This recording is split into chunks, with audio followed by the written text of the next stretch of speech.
I think so many people are keyboard activists, right? Everybody's good at sending a tweet about how the world should be and nobody's doing anything about it. And that is just very much human nature.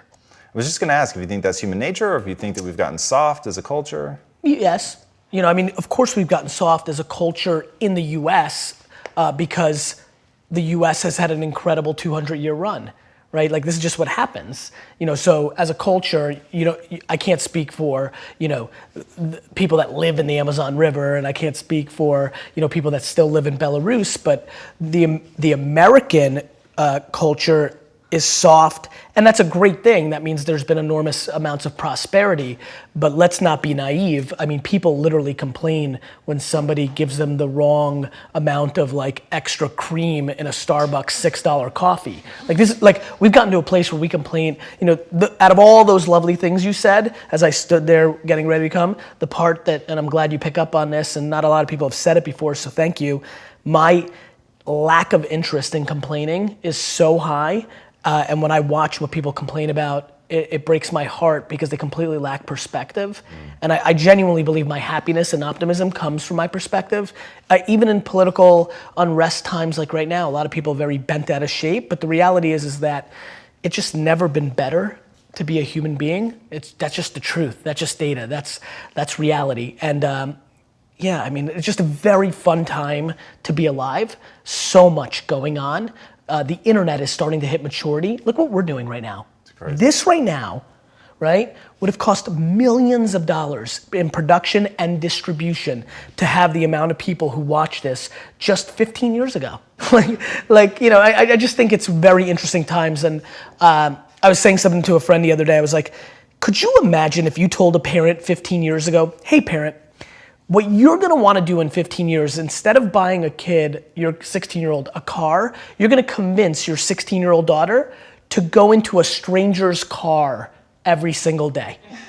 You're gonna pay for your 16-year-old daughter to go into a stranger's car every single day, and you will think that's normal and actually safer than buying that kid a car. That's literally what we're living in now. High net worth individuals in America are preferring to give their kids unlimited Uber to buying a car because they don't want them drinking and driving, they don't trust their driving, and literally they think it's safer for their 16, 17-year-old to go into a stranger's car than to drive themselves. That's sacrilege 15 years ago. Online dating 20 years ago. The weirdest, nerdiest, you're thinking 300-pound white dude in the basement of a kid's car, now it's just completely standard. If you add in sliding into people's DM on Instagram, it's like 89% of relationships, right? So, I think that I think we're going through a huge transition because all of us, even thought leaders, are grossly underestimating the internet itself, and we're hitting scale, right? We now all are on at all times, and this is now the beginning. I was joking while I was working out this morning to D-Rock. I'm like, D-Rock, you're gonna get replaced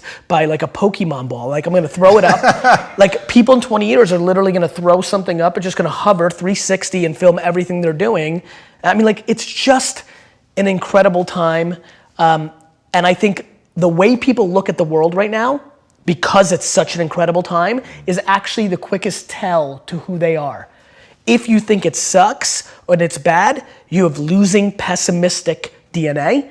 And if you think it's awesome and phenomenal, you have optimistic, winning DNA. And I believe that to be true. And so that's where we're at. Putting in the work is one of the simplest and most, I think, often overlooked kind of thing. And how do you plan to, is that one of the things you think people just are either born with the fortitude to do that, or is that something you No, that's the one that I think, there's a lot of research, and again, being an F student in science, I really don't, it's not that I don't trust anything, it's that I know that I haven't put in the work to really know if I should quote things. So I kind of just stay in my little lane, but there's a lot of push towards being a workaholic, and hard work is a learned behavior. I see it in my team.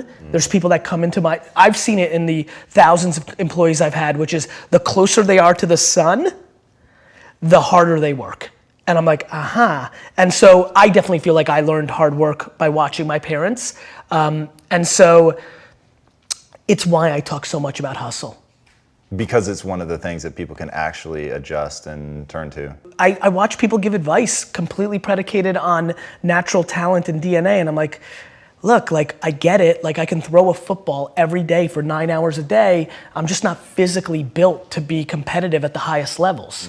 So yeah, I do think, you know, if anybody watching right now, if there's anything they take away, it's like, look, like you're gonna only be so pretty, you're only gonna be so smart, like there's things that are gonna be natural, and then there's things that you can actually control. I do believe, and I don't know if I'm right or wrong, I don't, but I do believe that work ethic is a taught behavior. It's something you do have more control over. And yeah, I think, and you know what really sealed the deal for me? Getting healthier. I was 38 years old and it didn't come natural to me. Like it didn't come natural to me at all. I hate the gym. I hate it now. I hate it. I don't like it. I don't want to do it. But I knew it was important. And somewhere around midway through being 38 years old, I got serious. I figured out my system. I made the financial commitment and I've won, right? And I'll never lose again because the system was I needed to be accountable to another human being. So it was about Mike and now Jordan and whoever else is my trainer. I'm doing it almost weirdly more to not let them down than to, and so that was the shift. And so I feel like there's a shift that can make people work harder. The big one that I push is you're gonna die. Like if you're like to me, life is broken down into complaining and not. So if you're not complaining, well then I have no advice for you. I'm pumped. Like you did it. Like I have friends who make $42,000 a year, work 9 to 4, kind of, with an hour and a half lunch and 45 minutes of YouTube and 10 minutes of bullshitting and an hour of complete wasted time in a meeting. So they're kind of working like 6, hours a week, right? But they're pumped. Right. And they text me, these are high school friends, and they'll text me like how happy they are to be the coach of their kids' baseball team. And like that's amazing. Like that seems very obvious to me. That's right. Like, what's super weird? I'm actually weirdly envious. It sounds cool, like in theory, right? Grass is always greener, right? Like far less pressure, like all that time with my kids, oof, that would be cool. Like there's just like all these things that I can justify. So to me, but I have friends who have $100 million in the bank because of Facebook's IPO, who complain, who are still hungry, who want to do even more, who will complain to me because they know I work a lot about no work-life balance and they don't get to spend enough time with their family. And I'm like, you have $100 million. Like you could stay home. Like you're in control.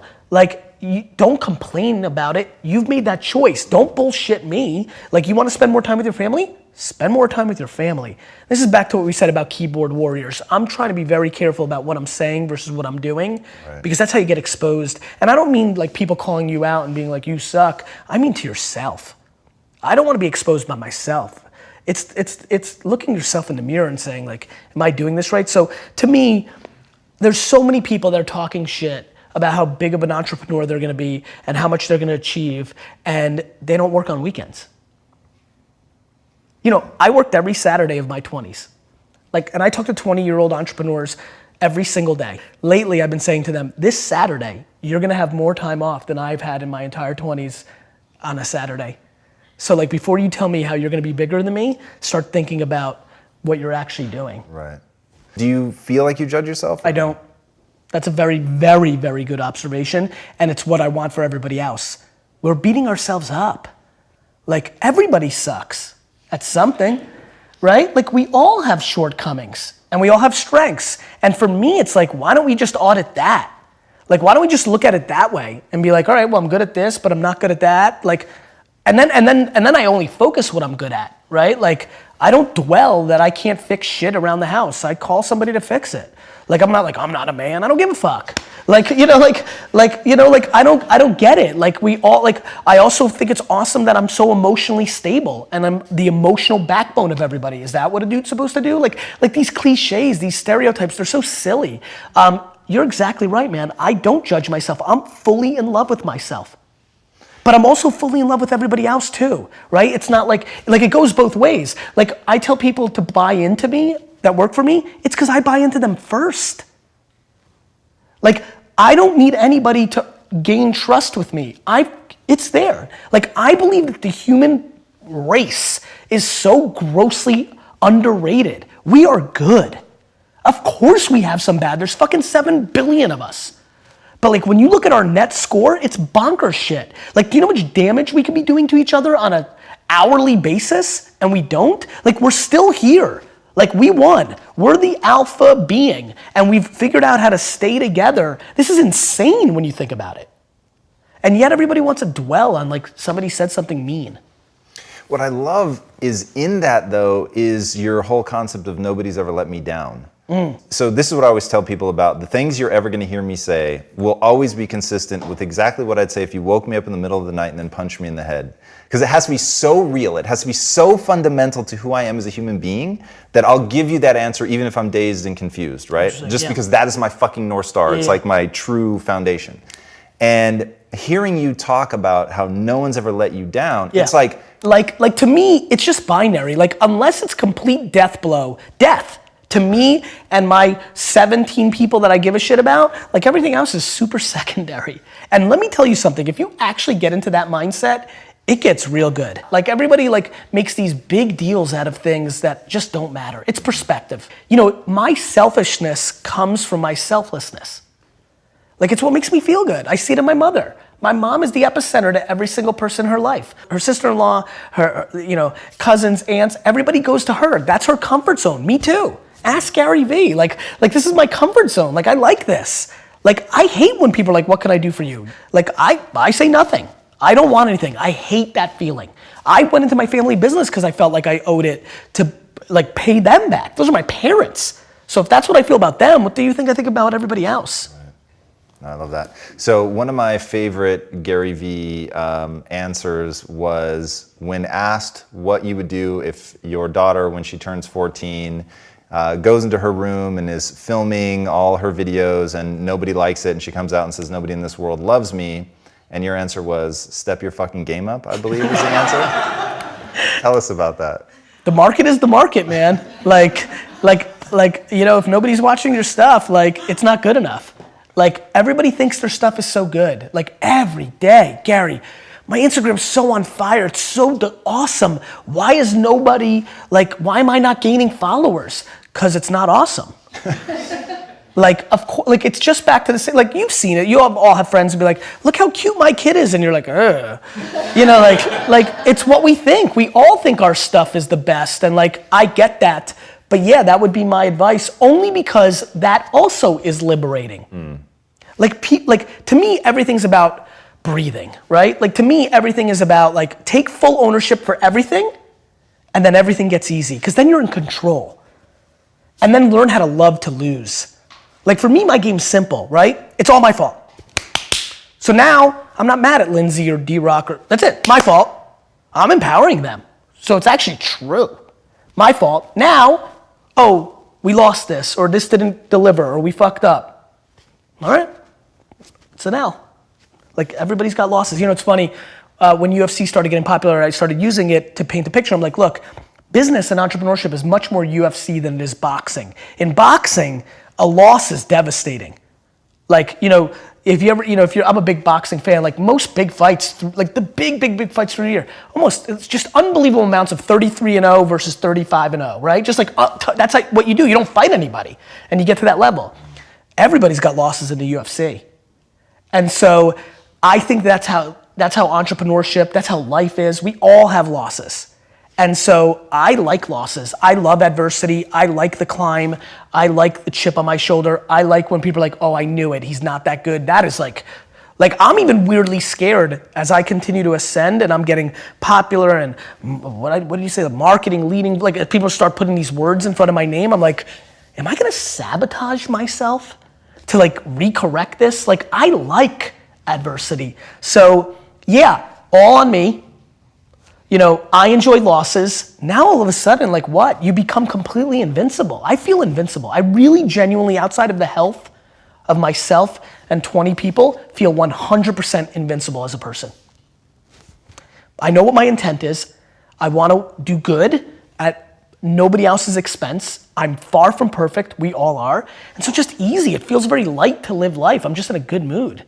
Talk to me about how your mom played into that, because A ton. So I know your mom, you've credited her with really helping to build your self-esteem, but you're also a huge believer in like, don't fool yourself, don't tell yourself you're good at something you're not. So how did she make you feel so good about yourself? She walked, struggling. that's a great, that's a very, you're doing a good job here. Thank you, sir. It's a very good way to ask it, because the truth is, she strategically used bullshit and real. What I think, in hindsight, she did was she overemphasized things that were subjective or good. So she really, I'll never forget this. I opened the door for a woman in McDonald's in Edison, New Jersey, literally, like when I was 8. Just, we were both walking, we were a little ahead, and I opened it and let her walk through. If I tell you that my mom basically treated that event like I won the Nobel Peace Prize for like 3 weeks. But think about how smart that is. Like, think about how reinforcing that played out. Played out so much that one of the most interesting comments in the 250 blogs that I've done was I got an email from somebody who said, hey Gary V, this comes like, hey, at first I thought like, and then I got into it a little bit and I was watching this vlog, and then the other day you nailed it home. And I'm like, I'm reading, I'm like, I can't wait to see what I did. He's like, you went into the elevator and you let all your employees go first. And it's just so interesting, right? These subtle little things. It's important. It's so fascinating what matters to people. And I get it. Like, I actually think that's right, but it's so weaving into me at this point. I don't recognize that. That's what she did well. She made big deals out of the things that were tried and true. And then when I got D's and F's, she punished me. Even though she knew I didn't need school, in her heart, she made me know that there was accountability for things. So I would lose television and video game and friends privileges it would always be for a month. She'd break down somewhere around day 14, 13. My sister would tattle on me when I would sneak in TV. It was a sitcom in itself, the three of us. She really made me feel special, man. She really did it right. She really, really, really pounded home my EQ, my kindness. I've done it with Xander too. He went to the playground when he was 2.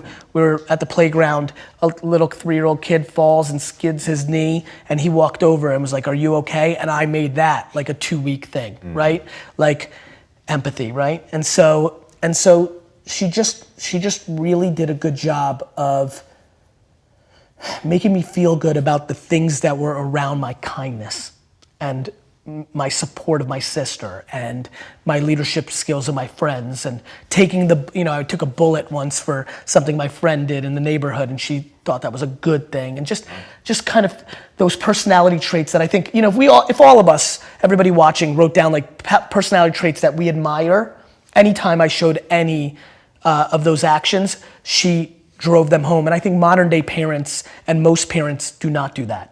I think they focus on dumb shit like grades because they are insecure and they want to put the bumper sticker that their kid went to, Stanford. Like, it's real fucked up when you really think about what's actually happening.